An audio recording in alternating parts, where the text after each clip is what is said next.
All right, thank you everyone for your patience. We're still, one of our panelists is MIA, but we will, given the time, maybe get going, and then hopefully he will join us. To start, my name is Ray Burke. I work for New Hampshire Legal Assistance, and I direct our Energy and Utility Justice Project. And I'm going to be your MC for today's session, talking about the state of energy efficiency in New Hampshire. We have some great panelists, hopefully 3 great panelists, definitely 2. It's a star-studded panel. So I'll just give some quick introductions and then kind of set the stage. I have some prepared questions for them to kind of unpack what's happened over the past year or 2 in regard to the energy efficiency industry here in New Hampshire and energy efficiency policy. And then hopefully we'll, of course, leave time for questions from you, the audience, at the end. So to my left is Kate Peters. Kate is a director in the energy efficiency group at Eversource Energy. She's committed to helping New Hampshire and Massachusetts residents and businesses save energy and create healthier and more comfortable spaces to live and work through the energy efficiency programs. Kate can often be found presenting on behalf of the energy efficiency programs at stakeholder meetings, regulatory and legislative hearings, conferences, and events. Prior to joining Eversource, Kate was program director for the New Hampshire Better Buildings Program, a federally funded initiative focused on both residential and commercial energy efficiency projects. She served as energy and environmental policy advisor for Governor John Lynch and did legislative work for the New Hampshire State Senate. In 2016, Kate was named as one of the New Hampshire Union Leaders 40 Under 40. Kate is a graduate of Cornell University and is a certified building analyst professional. She's a native of New Hampshire and lives in Concord with her husband and 2 children. And there is the last of our triumvirate here. So I'll introduce Don Kreis next. As New Hampshire's consumer advocate, Don Kreis has since 2016 headed up the small but feisty independent state agency whose job is representing the interests of residential utility customers. A lawyer by trade, Don is a fierce advocate of ratepayer-funded energy efficiency and the creative use of utility consumer data. In keeping with his former career as a journalist, Don writes a column about his work for the nonprofit online news organization indepthnh.org, where you often can read him talking about energy efficiency. And last but not least is Mike Turcotte. Mike is a Southern New Hampshire native. He is an active owner in the day-to-day operations of Turncycle Solutions. TCS is a weatherization and luxury design build remodeling firm. He's won an award for being a young entrepreneur of a small business in 2017 here in New Hampshire. And he's a past president of the Nashua Manchester Concord chapter of the Home Builders Association. So just to kind of set the stage, as the description for this panel notes, the past year or 2 has brought unprecedented drama in the energy efficiency industry. One national organization that covered what was happening called it an existential battle over the future of New Hampshire's energy efficiency programs. And so just to start things off, before diving into what happened and where we are now, I was hoping our 3 panelists could comment, why does energy efficiency matter today? Why should New Hampshire businesses and New Hampshire residents, homeowners, renters care about energy efficiency? And whoever wants to start can feel free to take it away. I'll start. I have a pretty easy answer to that question, actually. And the answer is negawatts with an N are cheaper than megawatts with an M. Not out to infinity necessarily, but far enough out onto the horizon, as far as I can see, given that New Hampshire is dead last in our region when it comes to energy efficiency, and we need more of it. It's good for ratepayers. It's good for the ratepayers who use it and take advantage of it on their premises. And it's good for all ratepayers, because if we do it right and invest ratepayer money in cost-effective energy efficiency, everybody's electric and natural gas bills are lower than they would otherwise be. How did I do? I agree with Don. I'd also say that as we're looking forward at what's happening with energy prices right now, we're coming into winter. Oil prices are high, electric prices are being affected by high natural gas prices. People are going to have high energy bills in the coming months. And one of the best actions they can take to mitigate those high energy bills is to implement energy efficiency solutions, large and small. So doing just small measures in terms of Wi-Fi thermostats or light bulb replacements can help. Doing a bigger project like a weatherization project can help even more. And it's our job to help facilitate those things. And I think it makes a real impact on people when they do the projects. I echo all of the things said, and I think it's a fiscally responsive decision to do for yourself and for the community. Any energy efficiency project, as well as it is saving, in a lot of ways it's financially impacted for you and your business. So in a lot of ways we can lower your overhead or lower your fixed costs. It's a pretty sound decision overall for you personally. Great, thank you. So a lot has happened in the past year. Without dwelling too much on the past, I was wondering if all three of you could comment on what was the state of energy efficiency policy here in New Hampshire 1 year ago, and what was the state of the energy efficiency programs. I think it's important for those who weren't steeped in this and closely following the news to understand what was happening then in order to understand where we are now and what the challenges are ahead. Do you want to start? You want me to start? I think I'd like to start. So last year at this time, today's what, November 14th, or October 14th? So we were in about day 280 or 90 something, waiting for an overdue order from the Public Utilities Commission so that we could start the triennial energy efficiency plan that was supposed to go into effect on December 1st. So October, we were still waiting for an order we had expected to see in late December. We also still had back then, those good old days, nominally an Energy Efficiency Resource Standard, EERS.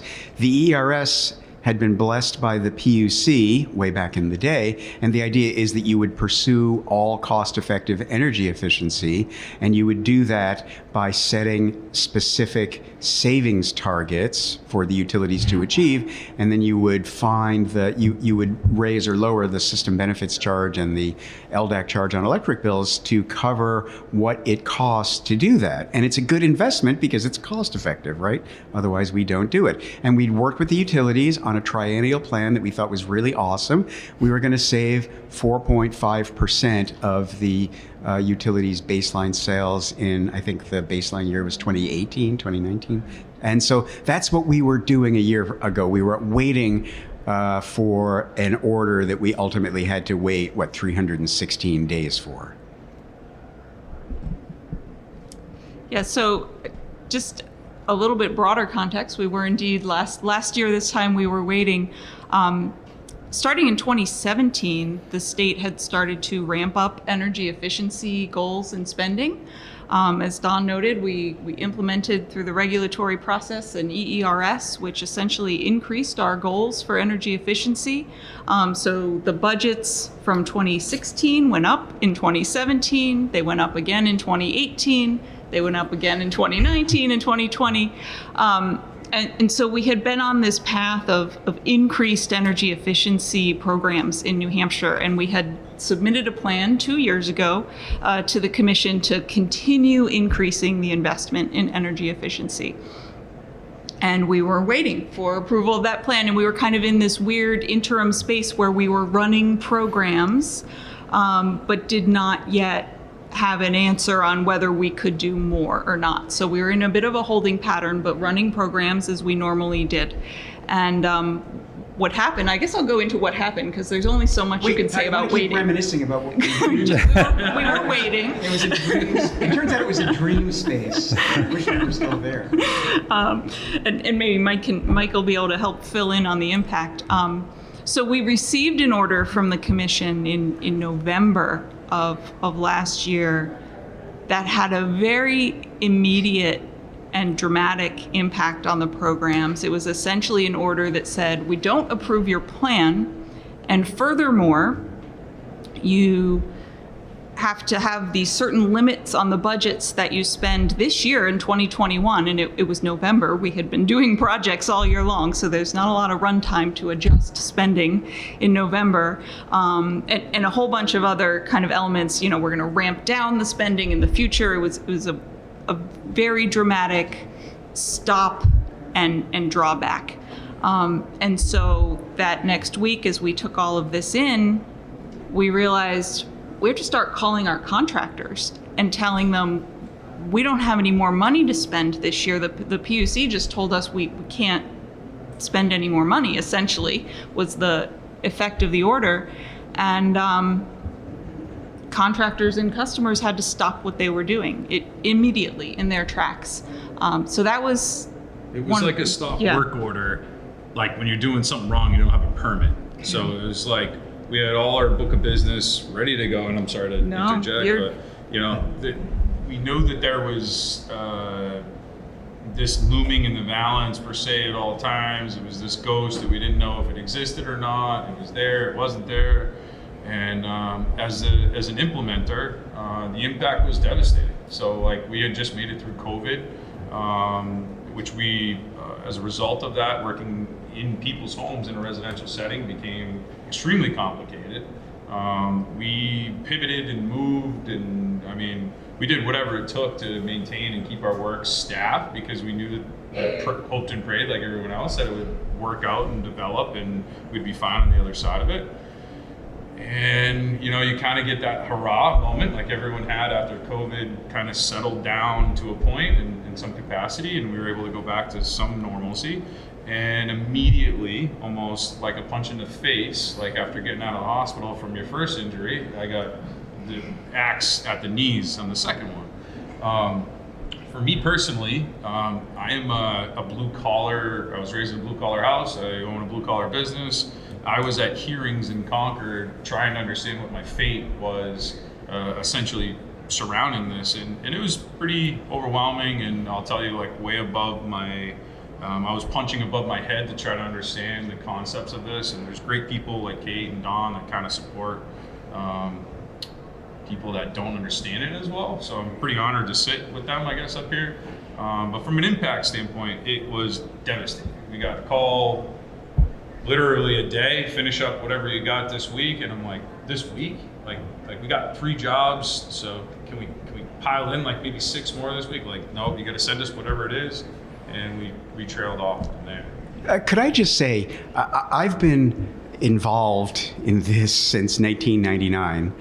This was the worst order issued by the Public Utilities Commission so far this century, and probably part of the last century, because in addition to those horrible immediate effects that Mike just described, the PUC also said in that order last November 12th that it was going to basically phase out ratepayer-funded energy efficiency altogether over those next 3 years, because essentially they concluded that energy efficiency is an imaginary friend. They didn't use that phrase, but that's what they implied by the order, that the rest of us who are supportive of this were basically trying to put one over on everybody else. The smartest thing I ever did, that was a Friday afternoon, and they put that order out at about 7:30 at night, and the chairwoman of the PUC slunk out of the Walker Building after she signed that order, never to be seen in the Walker Building again, because that was her last day as PUC chairwoman. Smartest thing I ever did, as it happens, that Friday afternoon, I came home, didn't fire up my computer, I turned on TV and watched a rom-com on Netflix. I didn't find out until the next morning. So I had that one last night of that dream space. I'm so grateful for it.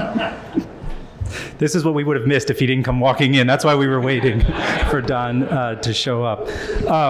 So again, trying to move us through what happened, I don't want to minimize it, but, there were various appeals, at least one attempt at a lawsuit filed in state court, but ultimately the legislature stepped in and passed House Bill 549 to try to address really the crisis that was created by this order. And so I was hoping, feel free if you'd like to comment on how we got to that point, but I was hoping to focus in on what did that legislation do? What did it change about energy efficiency policy?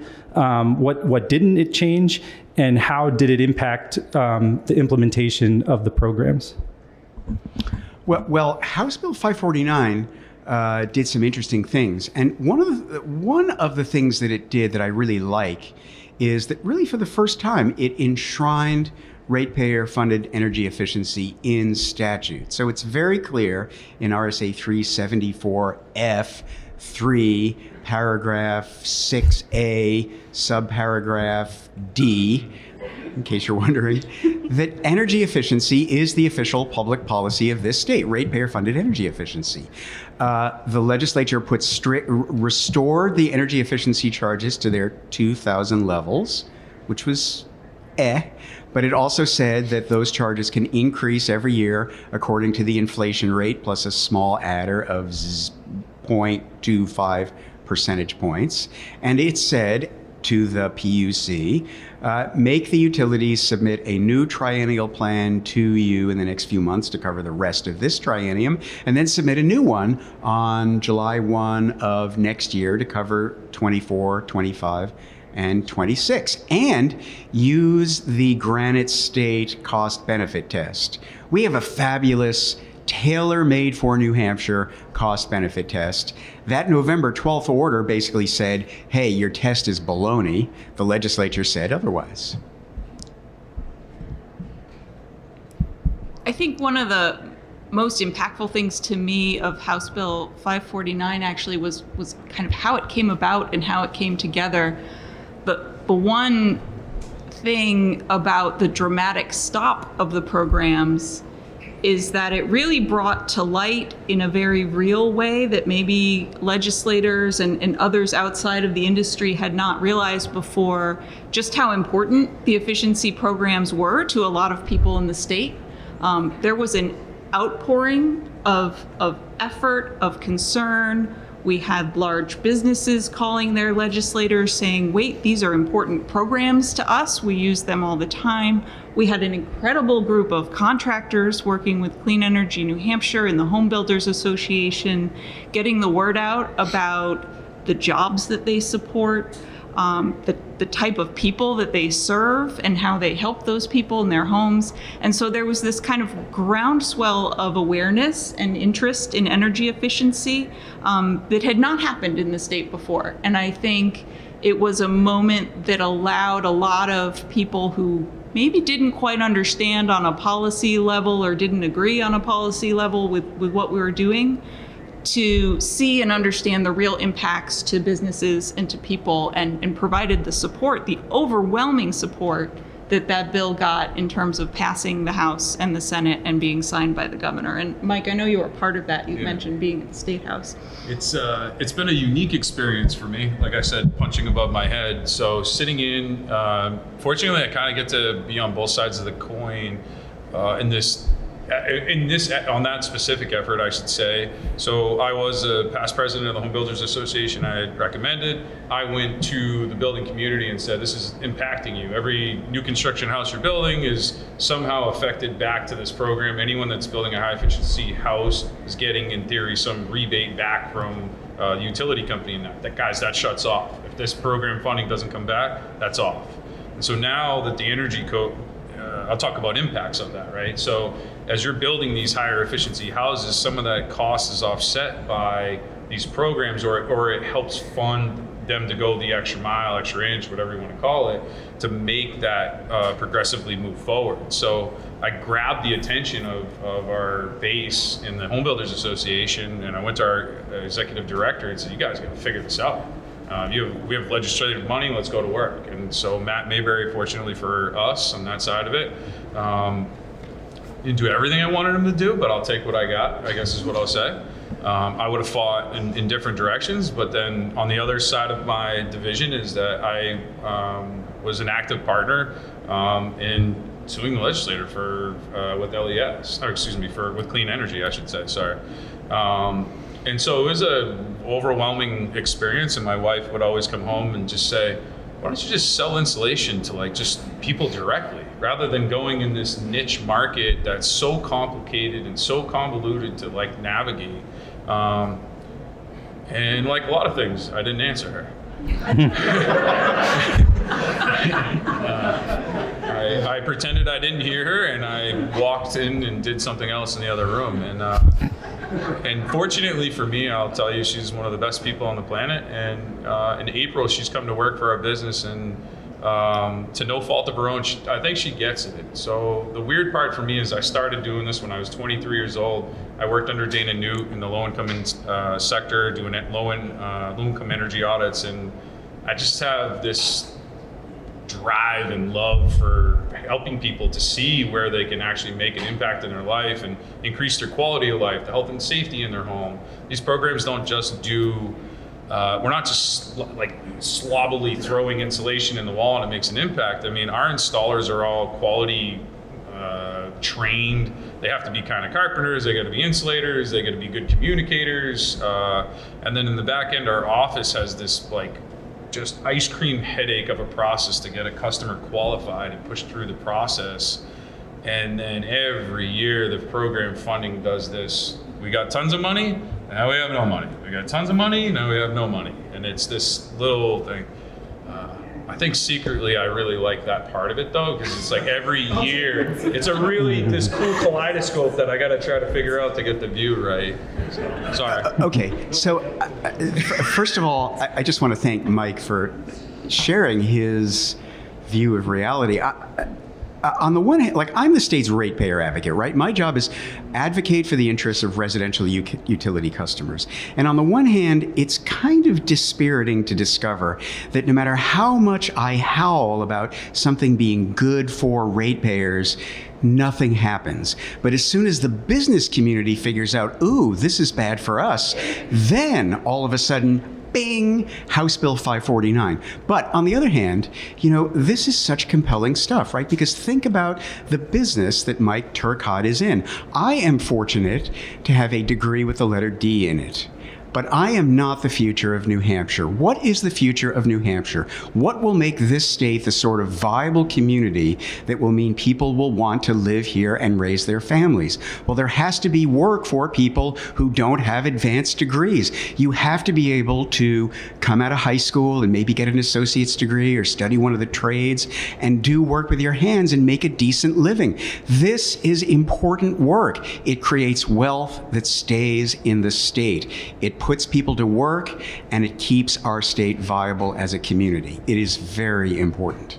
The cool thing I'll tell you about this industry that's like really messed up is like in most businesses, your competition is like legit. Like you're like, Mike Joy is one of my like great friends, and he's direct competitor in my business.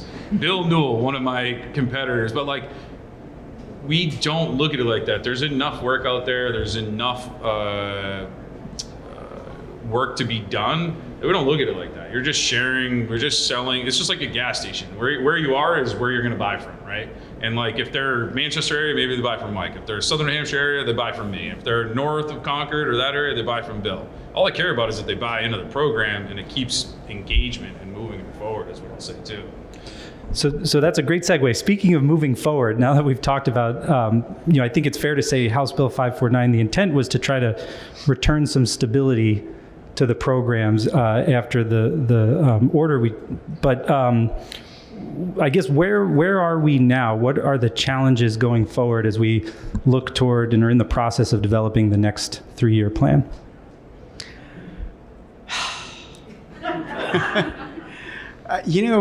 I would really like to be able to say to all of you nice people that now that we have House Bill 549, all is well again. Well, guess what? All is not well again. And folks, energy efficiency is the hill I die on. I'm not going to mince words. The Public Utilities Commission hates energy efficiency, and it is determined to do everything it can without, getting appealed, to thwart ratepayer-funded energy efficiency, even given what the legislature has said to the PUC in House Bill 549. Now, I know that my friend Kate Peters isn't going to put it quite that way. She works for Eversource. I understand that, but I am just a plain-spoken person, and I'm very concerned about that. Here is the key problem that we are having. Snuck into House Bill 549 is language that says shows that 65% of the money used from people's electric bills for energy efficiency has to pay for savings that are achieved by people using less electricity. Well, what does that mean? It means that savings that people achieve by using less fuel oil don't count toward that 65%. So it turns out that that's a bit of a challenge, right? And it is a particular challenge because the PUC decided that that 65% threshold applies not just to annual savings, but lifetime savings. Well, why is that a big deal? Guess what? Home weatherization measures last for 30 years. 30 years of lifetime savings. Most of those savings, given the way people heat their homes, don't come from electricity. They come from people using less fuel oil, burning less wood, that kind of stuff. And so as a result of that, the home weatherization programs tend not to help with the utilities achieve that 65% threshold for electric savings from the electric programs. That means that my friends at Eversource and Liberty and Unitil and the electric co-op for that matter, they're going to have to walk away from home weatherization. While I represent the state's residential utility customers, their homes need to be weatherized, especially with fuel and electric costs going through the roof. This is not okay. It just isn't.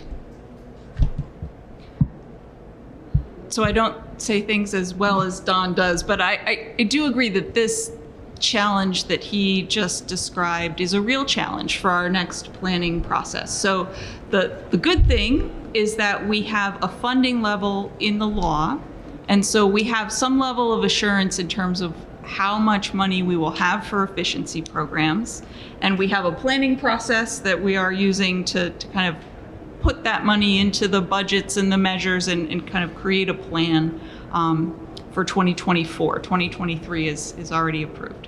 The challenge with that planning process is looking at the measures and the opportunities that we have to save electricity on a lifetime basis and the opportunities that we have to save fuel oil or propane, the weatherization programs. All of our income eligible programs, 20% of our budget goes to income eligible weatherization and energy efficiency programs. It's not just weatherization.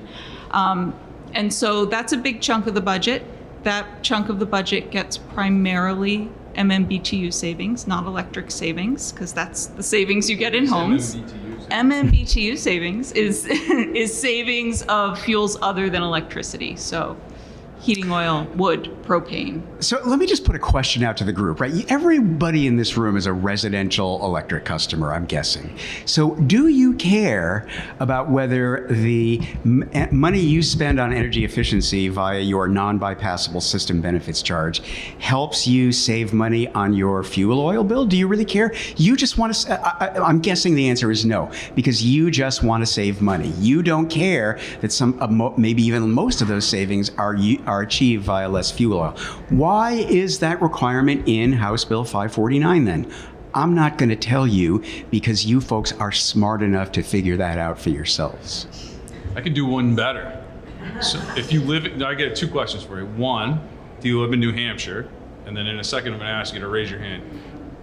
Does anyone in the room solely heat their house with electric only? Raise your hand, please. You're in the wrong room. Okay, so then, no, this is great. No, keep your hands raised just for 1 second. So we'll assume that there's 50 people in the room, right? And then you got 1, 2, 3, 4, 5, 6, 7, so maybe 10% of the room. Just for argument's sake, right? So my customer base now goes from, we have funding is what this, I'm gonna talk to you like an elementary school because that's how I understand what they're talking about. So to break it down is that they have money, but the money they have, they can only spend 10% of the money because the 10 of you in this room are only the people that I can service. That's what it comes down to. So is that right? Or am I saying that wrong? If we were going for only electric savings, that is right. Yeah, and chances are the people who raise their hand are already using fuel pumps, heat pumps, I mean. So they've already achieved a lot of energy efficiency via their electric savings, and so they're probably not going to help either. This is a big problem. Sorry, clarify that if I said that. No, you're good. I mean, because the utilities, like, they're going to go out and save energy in the state's industrial facilities and in the state's businesses. Well, that's good stuff. And everybody's bills go down as a result of that savings. But, you know, I still care about residential customers. Their homes need to be weatherized. It's getting cold. This is going to be a harsh and expensive winter. Like, I think leaving the state's residential customers in the dust like that because they're going to achieve a lot of savings by paying for less fuel oil, I just think that's unconscionable. So what can we do? So I have 2 points of hope, actually, in this that I wanted to bring up. I think the first point is that we know from the legislative experience with House Bill 549 that when customers and advocates and business owners and contractors come together and express to their legislators what is important to them for energy efficiency, we can have legislators listen. And so if there is an interest in kind of fixing this line in the law, that may be an avenue, right? We need to advocate to legislators as to why it's a problem and why it needs to be fixed. I think there's also another aspect here. We just had a session on the IRA, the federal funds that are coming to the state. There are significant federal funds that hopefully will be coming to the State Department of Energy that will be focused on weatherization opportunities for homeowners. There's a lot of detail that has not been worked out there. But our programs are funded through the next year. We are offering weatherization through the next year. We're working on the plan for the years after that. I think there should be some opportunity to coordinate with federal funding to help keep the weatherization offerings that we have kind of bolstered and existing, even if we're kind of navigating this percentage requirement for electric savings. I don't have all the answers, but I think there's some opportunity there. And so I think we are at a challenging point, and we seem to do this in New Hampshire. You know, we get a runway, we get things up and going, and we hit some kind of challenge or roadblock, right? And then we have to rethink and reconsider and advocate and talk about all the reasons why efficiency is a good thing, and kind of get over that challenge, and we'll come to the next one at some point. But I think there's opportunity here, but I don't want to minimize the fact that there are real challenges also. Could I also say, so I'm the state's ratepayer advocate, right? Utilities are my natural enemy, let's face it. And yet, I think that we really owe a lot to our utilities. It's counterintuitive, right? Tell any business that we're going to give you some money, we're going to pay you to sell less of your product. Like, that's a little counterintuitive, right? I mean, we don't get McDonald's to help people lose weight. But in this case, our utilities, and believe me, as Kate well knows, I was a very reluctant convert to this idea. I think the utilities have done a fabulous job in New Hampshire delivering energy efficiency to customers. And, you know, we are dead last in the region when it comes to energy efficiency. Massachusetts is always either number 1 or number 2. They also rely on their utilities to deliver their energy efficiency programs. Guess what? They have the same utilities that we do. So what does that tell you? They're the constant, not the variable. The variable is the public policy we tell the utilities to implement. And pardon me, just 1 minute. I did want to open it up for questions, but you, Don, touched on what was going to be my last question, and I just want to give an opportunity. Is there anything more you'd like to say to situate how New Hampshire fits into the region in terms of energy efficiency and kind of trends we're seeing in neighboring states, and then definitely open it up? Well, the reason, so when I say New Hampshire is dead last in the region, I'm talking about the annual scorecard put out by the American Council for an Energy Efficient Economy, ACEEE. And, you know, they're very transparent about how they do it. You know, they do promote energy efficiency for a living. That's their job. They're a nonprofit. But I think they're very accountable about how they do it. And you can read their scorecard and see why they've made that judgment about New Hampshire. Now, you know, why am I obsessed with our regional ranking? Well, because we need to be compared to our neighboring states.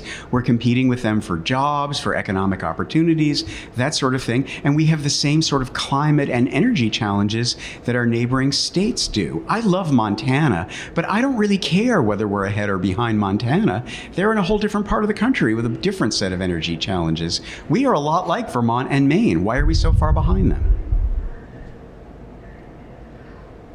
I think one aspect that I see when I kind of look across the region, and I actually work in Massachusetts and have colleagues at Eversource that work in Connecticut also, is the approach that we take to energy efficiency in some ways is very similar. The things that you can do in someone's home to reduce their energy use are fairly finite. You get some experts who really understand them, and you figure out how to incentivize customers to do those projects. So we're doing the same thing in a lot of ways. What's different on the policy front is kind of what goals we're trying to achieve, what are the objectives in those buildings.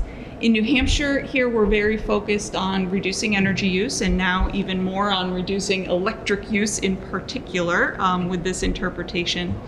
In some of the other states, they are starting to shift to more of a climate focus, and so it's less about electricity usage and more about reducing carbon. And actually that means in many cases using more electricity, which is a lower carbon resource than burning fuel oil. And so that's a policy kind of shift that is very different in other states, and it drives some of the things that we do in programs. We are doing a lot more heat pump installation in Massachusetts because of decarbonization efforts than we are here in New Hampshire.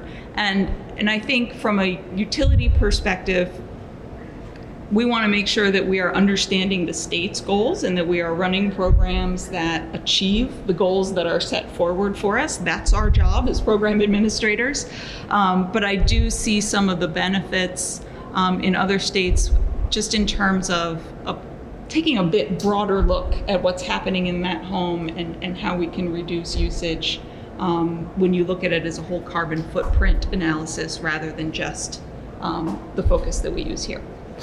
And Mike, I'm wondering, what are you hearing from customers? How does what you hear kind of fit into what we're talking about with different options and goals?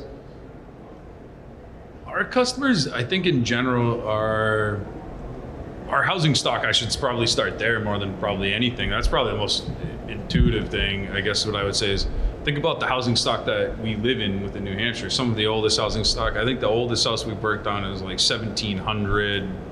I mean, turn of the century type thing. I mean, it's real cool houses. We found corn cobs in walls, newspapers, all kinds of things. So I think as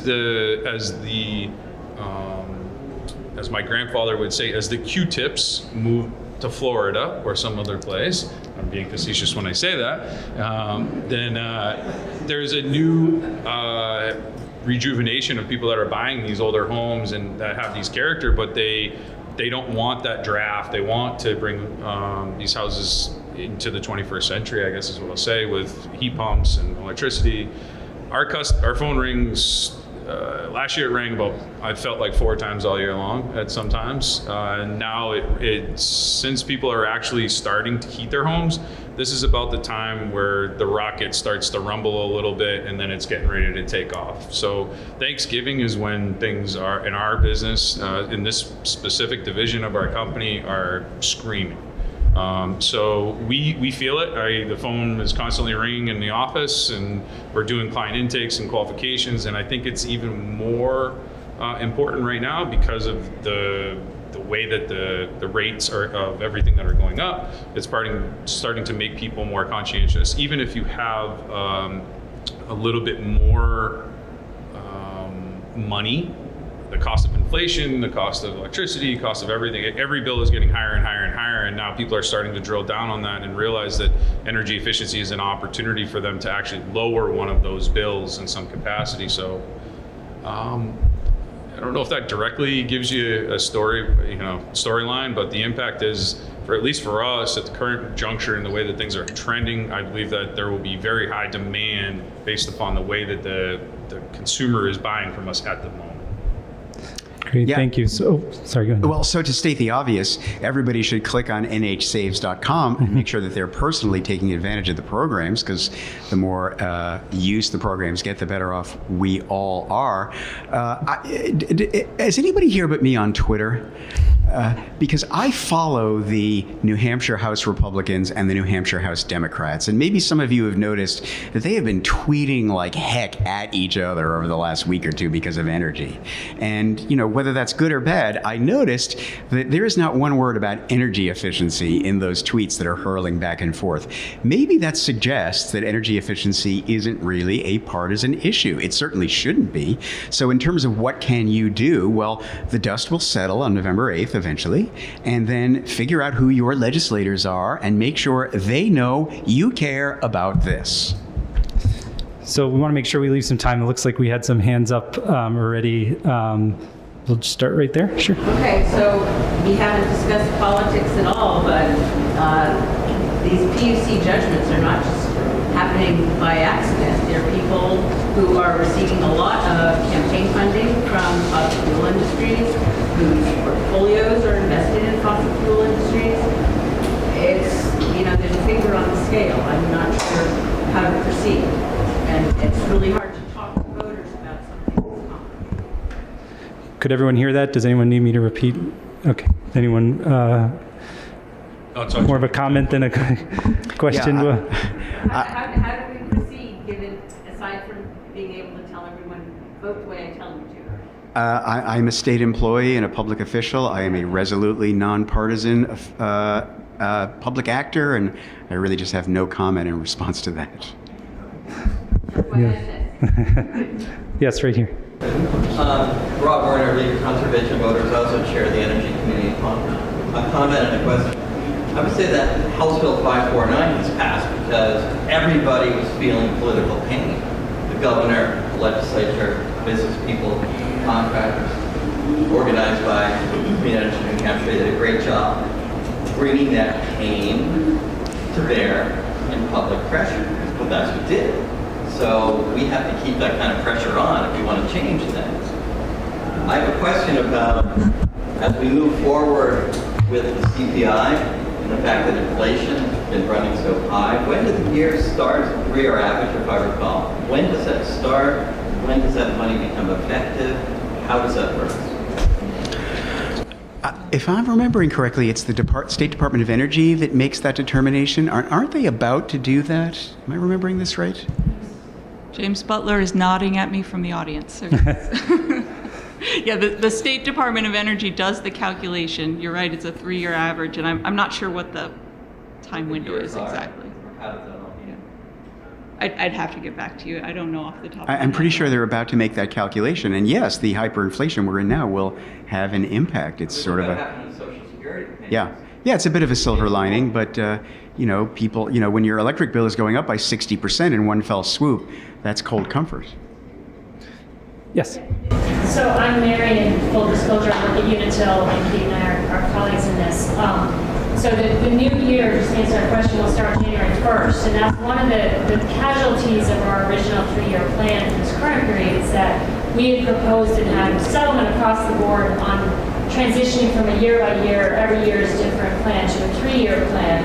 And we're now back to every year being judged on its own, every budget dollar having to be spent by December 31st at midnight, and then things start over. Our goals having to be achieved by that same date. So that's another difference with our jurisdiction, other jurisdictions, is where they have generally a 3-year plan, and they have goals that they can ramp up over that period of time and really, sort of get to the end. Yeah, and year 3. did you notice Mike grabbed the mic? I got to as soon as pile you on said that, because this is the most important thing that I could absolutely bring to your attention. So from the consumer's perspective and also the implementer of this whole thing, this is the most unstable. I am at the top of a triangle. I get this flat thing that just teeters back and forth every year.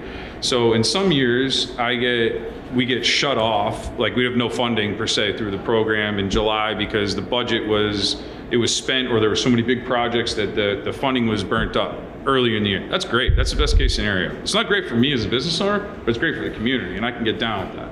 On the opposite side of that, there's years that I get a call from A utility or B utility, and it's October, and they're saying, Mike, it's a 9/11 double emergency. How many jobs can you take before the end of the year? We got a budget that we got to make. How many jobs can you take? How many people can you hire? How fast can you go?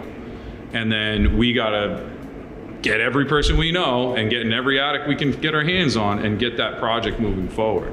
So the triennial budget is literally the most important thing for stability for not only the workforce, because now I don't know whether I'm hiring, firing on any given month or year. And in addition to that, now we're creating this insecurity for our clients, our customers and the ratepayers in New Hampshire, because they'll call us one year, they'll be a client of ours, they'll move in a house in Hanover, New Hampshire arbitrarily, and at that point they qualify, we get them insulated, they love us, they're happy with the program, and then they move. 3 years later, they call us up, the usage is exactly the same, we'll assume it's the same house, but this time it's in Concord. But now their funding is different again, and now they are not able to qualify for the customer because of the differences in the budgets at that time. So then they think that it's something that we're doing in some of those situations because we're the interface with the consumer. They don't know anything upline from us. And so on a given year, there's times that we actually have clients in the till ready to go, and we have to shut them off because the budgets are spent. So imagine me calling you, we have a contractual agreement, we're gonna move forward with this process, and then there's no money available, and at that point, they go on a waiting list at that time until further notice sometimes. So some clients have been shut off in July and can't go until January 1 of the following year. And that's no fault of anyone left, right, that's just the way it is the policy is in this community, and it's terrible. Like for me personally, again, I go back to my comment about my wife. Why do we work in this program? And I don't answer because I don't know the answer. I don't know why it is that. And it's heart-wrenching and heartbreaking. The guys who work for I can speak to my specific company, are some of the most resilient people on the planet. They work as hard as they can when I ask them to, and when I tell them we need to ease up off the gas a little bit because we need to make the jobs that we have run a little bit longer, or we phase them out and move them over to our general contracting side so we have that ability. It's a dance. Every single year is it's like 50 first dates every year. I don't know if you've ever seen the movie, but it's a new experience every year. To bring it back to the rom-coms. Sorry, yeah. Someone's had their hand up in the while for the back, so yes. My name is Chris, and I represent the low-income side of NHSaves. So I represent the home energy Assistance. home energy assistance program, and that's all comes from the same pot of money, and we cater to the low-income community. The part of that we're all here for is, businesses like Mike, Turcotte, Mike Joy, and all these contractors. We all use the same contractors to fund these projects in these homes to benefit the community. And I guess what I would like to say is the utilities do an amazing job. They're kind of our biggest cheerleader in this, and we get a lot of assistance from the New Hampshire Department of Energy and LIHEAP funding.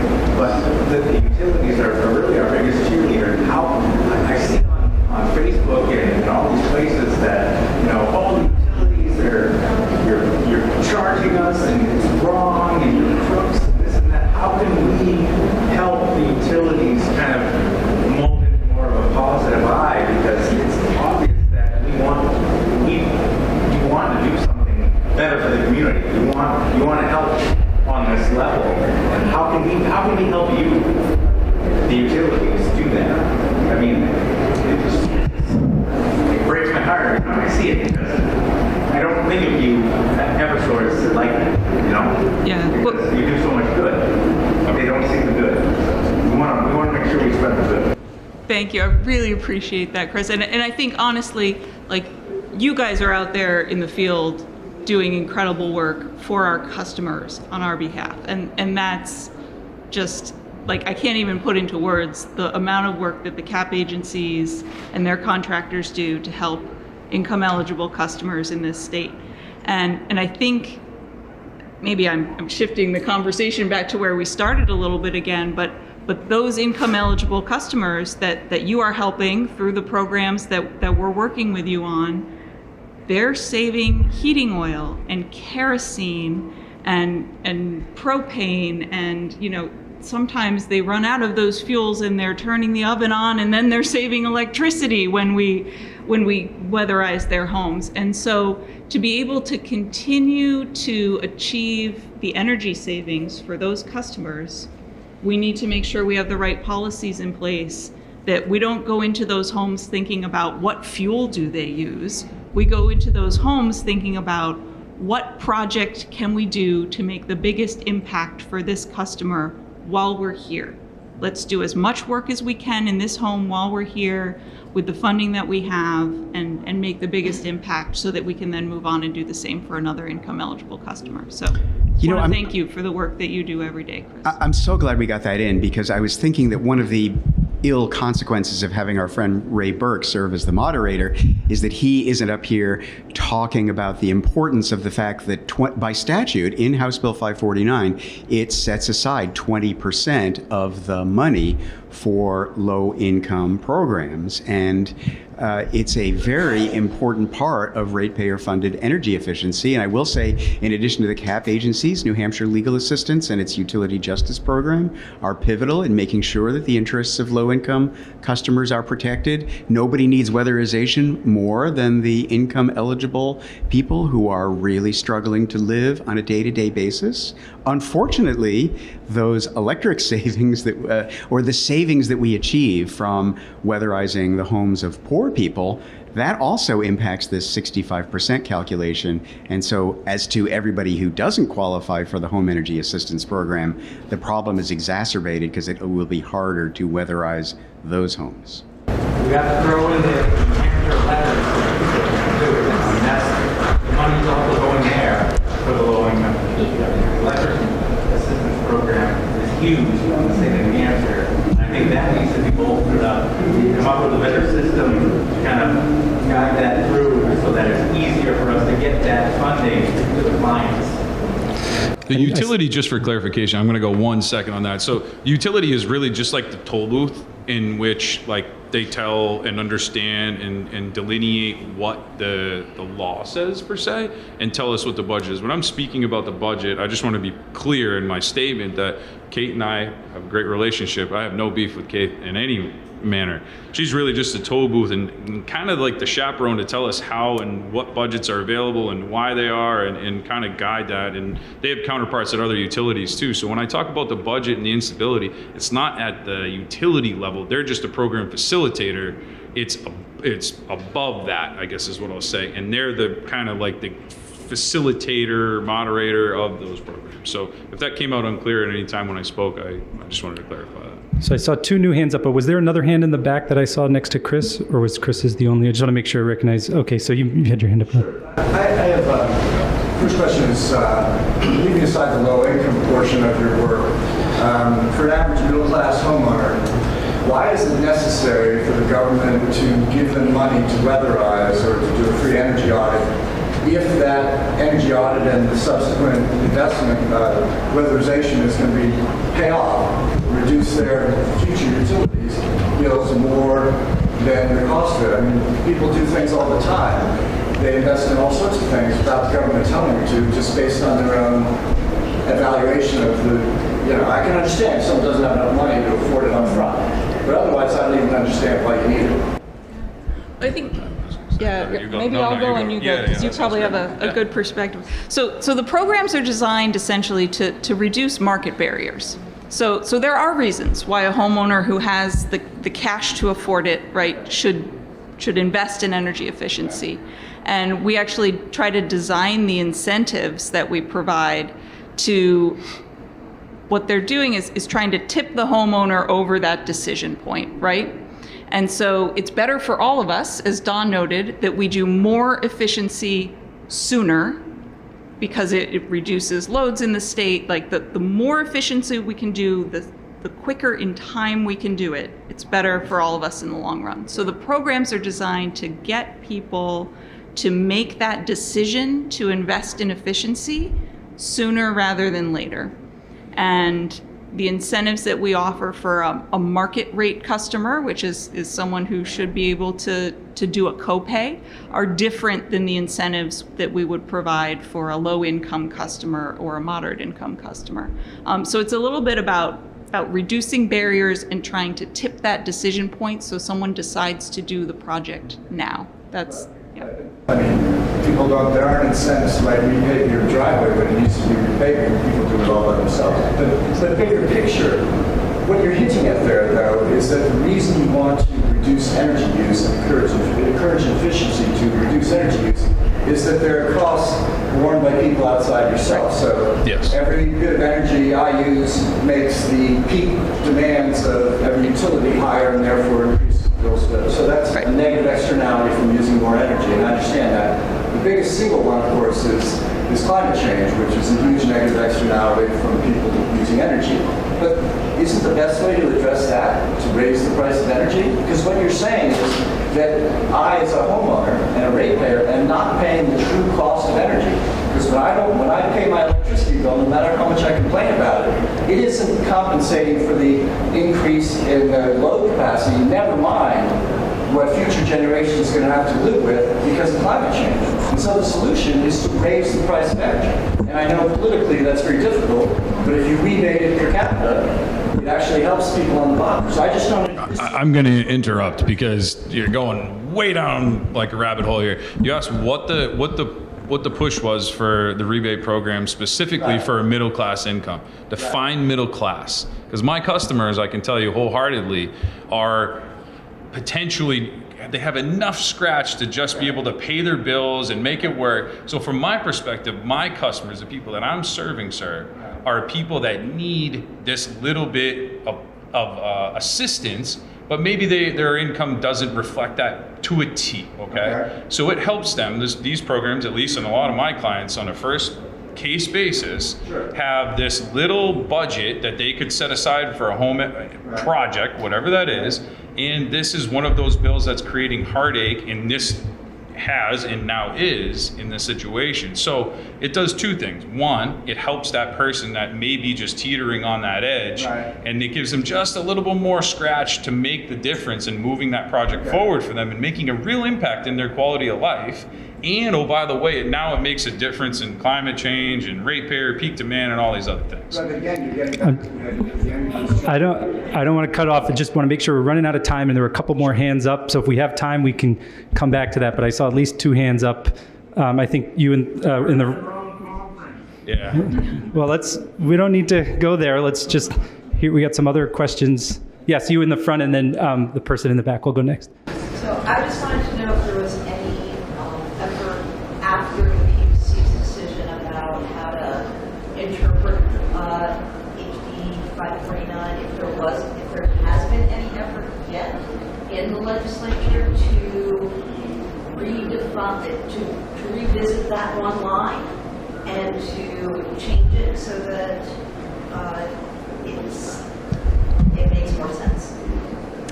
So the legislature is not currently in session. I think they are working on introducing potential bills for next year. They'll be back in session in January. So I expect that this is a topic that will come up. I think, we also need to all be aware, as energy prices are increasing, there will probably be a lot of discussion about what's in our rates, what should the state continue to support. And I think if there is the support for energy efficiency that we saw last year when the program stopped, that support and those voices may need to come out again to ensure that energy efficiency funding remains a part of what we have in New Hampshire, because there will probably be efforts to look at all aspects of energy pricing. And if people care about energy efficiency, we should make sure that that is part of the conversation, and the value that energy efficiency produces for customers, both in the short term and in the long term. And then someone else had their hand up. Yes. My question is about renters. So renters are never included in the energy efficiency conversation because most of the time when we talk about low income people, it's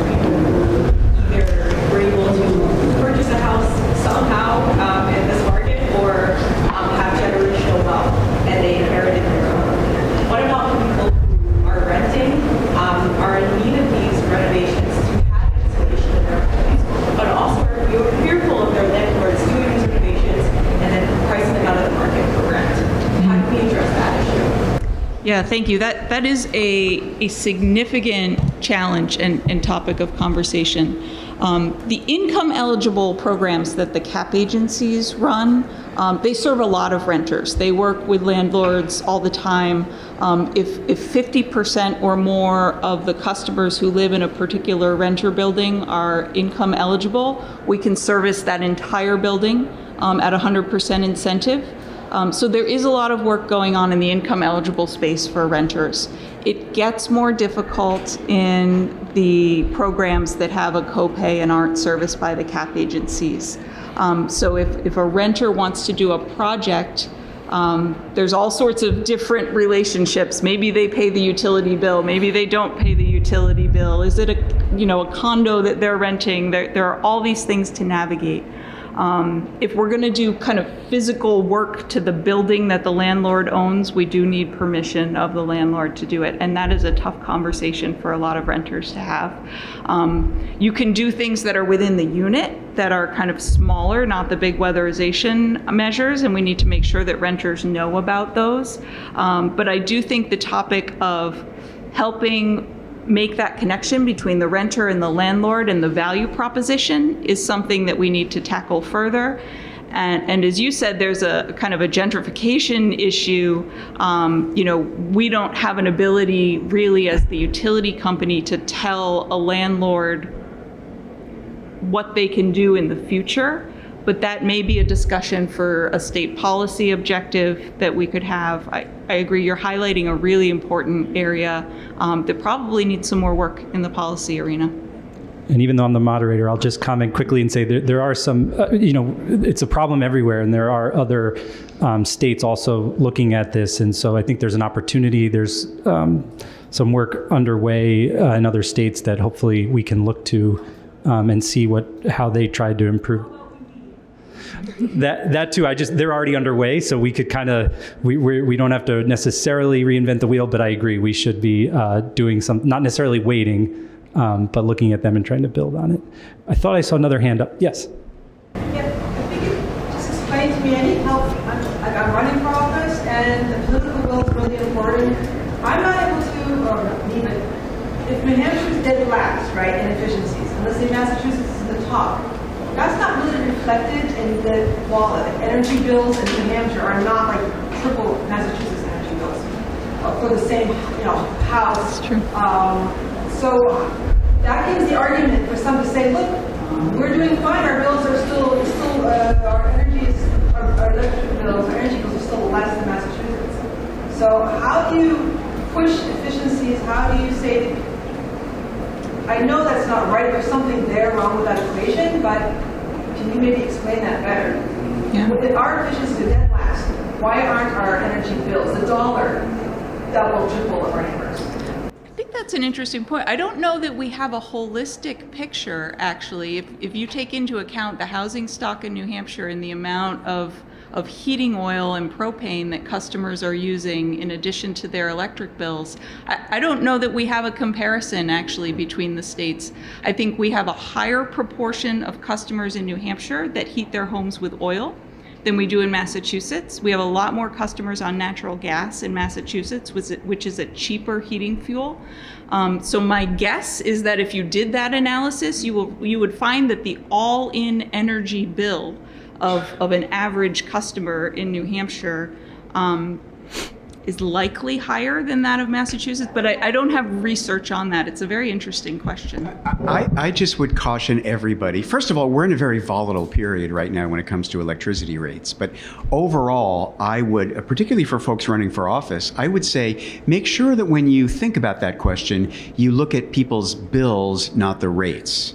Because you will find that there is a difference, that the states shake out very differently when you look at the Energy Information Administration, EIA, has excellent data on all these questions. And you'll see that the states shake out very differently when it comes to what a typical bill is versus what the rates are. Thought I saw another hand. Yes? Related to some of these other questions, at the least there's some ideological differences between, say, the PUC and others who might be energy efficiency advocates. And you could also say that maybe there's some misperceptions or just lack of knowledge about what the good of these energy efficiency programs. So I'm curious from each of you, what do you think is the biggest misperception out there amongst New Hampshire citizens? I'm going first, energy efficiency programs. The customer. So when this stop work order happened, I think that what the groundswell that allowed us to get House Bill 549 or 543 and through 549, I'm sorry, through was that how much it dramatically impacted the low-income sector of our community. How many of these little strands? So by shutting that funding structure off, how many and how much, what the ripple effect of that was, and I think that truly, in my personal opinion, is what created such urgency to get something back online and very, very quickly, in my personal opinion. I don't know from I won't speak to the education of the people that are in the PUC. Maybe they're educated and they're making decisions based upon their preference or whatever funding sources or something, right? But at the end of the day, the reality is that I think what's been said over and over and time again here is that we just have to collectively work. I mean, there was a collective effort and we got that bill passed. It has a little fur on it now, per se, but we got something done. So there's not to say that we can't get a 5 o'clock shadow trimmed to a nice, nice bald face. I think it's just got to happen collectively, and how forceful a community can be of ratepayers that Don represents and Kate and I service is really important in my opinion. I think the people who want to see the NHSaves programs go away have the perspective that this gentleman in the front row articulated. I'm not sure if it reflects his real view, but you know, folks who think this is not good public policy basically believe that ratepayer-funded energy efficiency is an imaginary friend. And they ask the question you asked: why, if this is such a great idea, why don't people just go out and buy it themselves if we tell them that it's available to them? And a related question, and this is something the PUC said in that infamous order of last November 12th, they don't understand how we measure costs and benefits and how we compare those things to each other. We worked really hard to develop, as I said, a cost-benefit test that is tailored to the public policy of our state. And what the PUC said about that is, that test is too subjective to be taken seriously. You can make anything seem cost-effective. That's what they said in their order. I think we still haven't convinced them that they were wrong, and that is the basis of their resistance. They basically think that we're fooling everybody, and we're not. And I'll just want to quickly add one thing I don't think we talked about that House Bill 549 did was specifically allocate some funding for the Energy Efficiency and Sustainable Energy Board to try to do some outreach and education. So I think there are efforts underway to figure out how to do some more outreach and how to message to customers. Kate, I don't know if there, or anyone. If well, you right. So that money is in the bill because the person who put that language in the bill has that exact hypothesis, that if we just tell people about this, we won't need to subsidize it or put the thumb on the scale anymore. People will just go out and buy it. I guess I just don't agree with that. I just plain don't agree with it. And to be clear, there was outreach already underway. I just wanted to say that that was a component of 549. I think I would also say it was a recognition to do some outreach, but your hand went up. Yeah, so I'm a home performance contractor, work with NHSaves. Out of the 250 jobs that we completed last year, under 10% of them were just a homeowner that came in that wanted insulation, weatherization, a whole house energy retrofit, and didn't get rebates. So there is no market outside of New Hampshire Saves for weatherization contractors. Does that really matter? Yes. Not only do we service the middle income and higher income communities, but this weatherization contract community services all the low income communities. So when you implement House Bill 549, which I wholeheartedly disagreed with originally, and then a mysterious order came across, and now I wholeheartedly loved it. Now I'm learning that I hate it again. So this is the roller coaster of a contractor working in these programs. So the 65% threshold of electrical savings that you're going to have to hit is going to be impossible unless it's a fuel neutral program. And if we can't hit it, the weatherization program goes away. And the contractor basically built up for 20, 25 years now goes away. And now you're going to say, hey, where are all of these low-income, households getting weatherization services from? And guess what? They're not going to get service because the contractors are gone. So, Don, you got to fight for the low-income. I think we're about time. There might have been another hand that went up, but I don't know. Sam, should we? If you guys are willing to stay, we'll take one. I know someone had their hand. Yes. It's not so much a question. I think to this gentleman's point, after the I think some of the solutions didn't make. The name is systems benefit charge. That's what we're talking about in all of these programs. That systems benefit charge is there to benefit the system, and this is being pointed out to reduce demand on the system, reduce the need for capacity, reduce the need for lines. As an individual homeowner, I'm not going to say, well, I'm paying 2 cents more, therefore I'm going to go out and do this thing because I was saving the utility under the substation price. So that's why the system benefit charge is there, that's how it works, and that's what it does. And it's in the name. Thank you. Well, thank you, everyone. I know it's been a long day. We appreciate all the great questions and comments, and thank you to our great panelists for taking time out of their day.